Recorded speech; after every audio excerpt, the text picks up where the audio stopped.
Now, the obvious advantage is that it's going to get into long ones. This is not so long, so it's not that impressive that I can light it, but just to show you how it works here.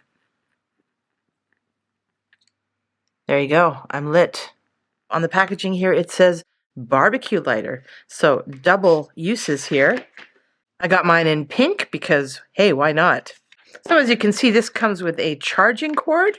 It is on the side this time, and it's a USB-C charging cord, which I really appreciate because I don't have a lot of the old kind anymore. This is very short, but most of us have charging cords to fit in here around the house, and that's one of the reasons I got it.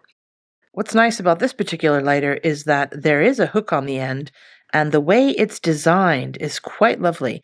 It fits a nice hook so you can hang it without it becoming, like a sticking out situation. So that'll leave a nice smooth design when you hang it from a wall. And this is probably something you'll want to hang up for easy access, I think. It's a bit long. It'll fit into most drawers, but yeah, I might want to hang this up.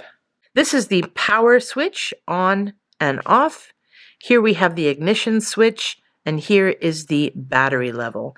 And all you have to do is put the power on and ignite. And look at that, it lights up as well.